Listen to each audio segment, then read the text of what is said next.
Today, we're diving into the absolutely incredible true story of one man. He was one of Nazi Germany's most decorated spies. And at the exact same time, he was Britain's greatest double agent. We're going to see how his unbelievable web of lies was totally crucial to the success of D-Day. All right, let's get right into it. This man is Juan Pujol García. To the British, his codename was Garbo, but to the Germans, he was Alaric, their #1 guy in the UK. Now, here's what makes this whole thing so wild. He never fired a single shot. He despised extremism, and for a huge part of his spy career, he had never, ever even been to Britain. So that's the big question, right? How on earth did one guy, all on his own, invent an entire network of 27 spies completely out of thin air, convince the entire German high command of a phantom invasion, and in doing so, end up saving thousands and thousands of lives on D-Day? To really get the master spy, you first have to understand the man. And let me tell you, he was not your typical secret agent. Before the war, Juan Pujol was a poultry farmer, a cinema manager. His path to espionage wasn't paved in spy schools. It was forged in the fire of a brutal civil war.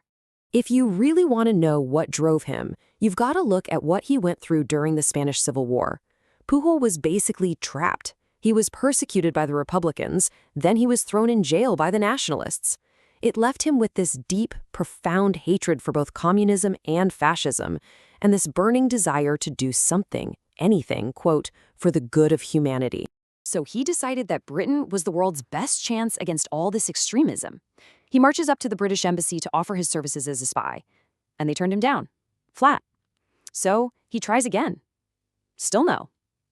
After the third rejection, Pujol had a realization. If the British wouldn't make him a spy, well, he'd just have to trick the Germans into doing it for him.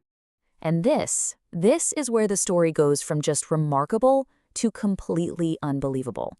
Turned away by the Allies, Pujol set out on what has to be one of the most audacious bluffs in all of military history.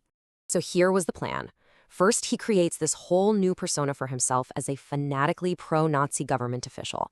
And he plays the part so well, he completely fools a German intelligence agent in Madrid. They give him a crash course in spycraft, a bottle of invisible ink, a pile of cash, and a mission. Go to London and build a spy ring. Instead, he went to a library in Lisbon. Remember, he'd never been to the UK, so Pujol built his entire intelligence operation using just public information. He was faking reports on troop movements based on train schedules and writing these incredibly vivid descriptions of British life that he was just piecing together from magazines and newsreels at the cinema. And to make it all believable, he invented a whole cast of 27 fictional subagents. And oh man, they were a colorful bunch. You had a Venezuelan student in Glasgow who Pujol claimed would do anything for a liter of wine. A tiny mistake, of course, since Britain didn't use the metric system. But the Germans, they never even noticed. He even killed off one of his agents and convinced the Germans to pay a pension to the guy's completely fictional widow. And the Germans, they bought all of it, hook, line, and sinker. At one point, Pujol sent a report about a convoy leaving port, but British intelligence held the letter back on purpose so it would arrive too late. You'd think his handlers would be furious, right? Nope.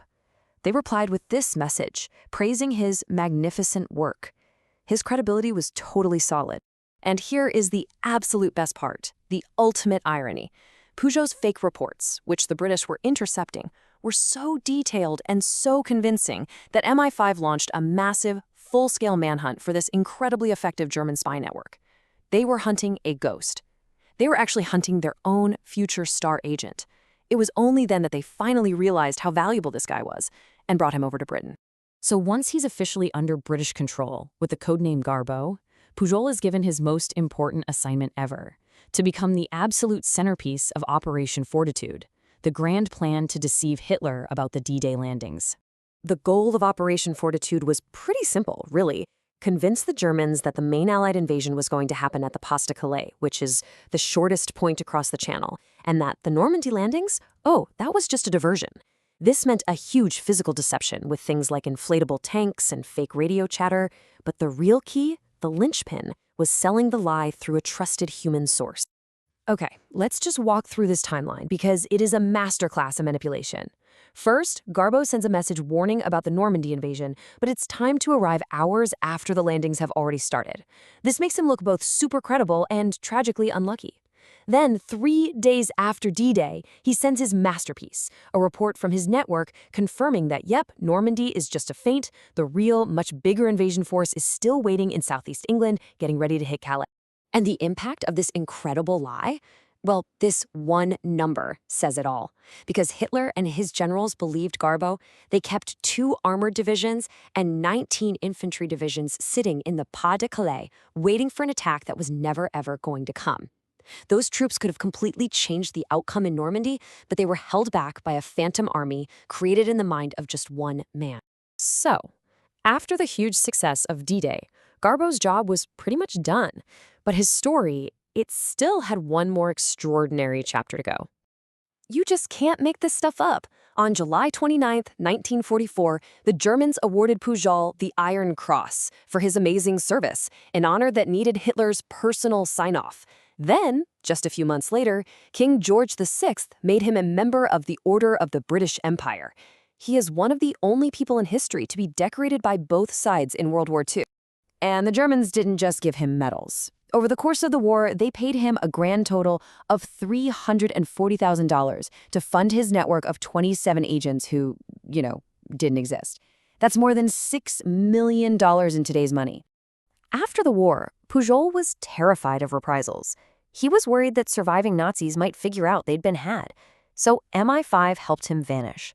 They cooked up a story that he had died of malaria in Angola, and he started a brand new, quiet life in Venezuela where he ran a little shop.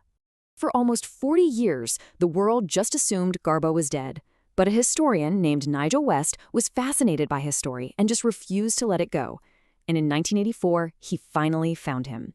The rediscovered hero traveled back to London, met up with his old MI5 buddies, and on the 40th anniversary of D-Day, he went to the beaches of Normandy to pay his respects. When you get right down to it, Juan Pujol's story is so much more than just a cool piece of history. It's really a testament to how a single, well-told story can literally shape reality and change the course of world events. And it leaves us with a pretty big question for our own time, doesn't it?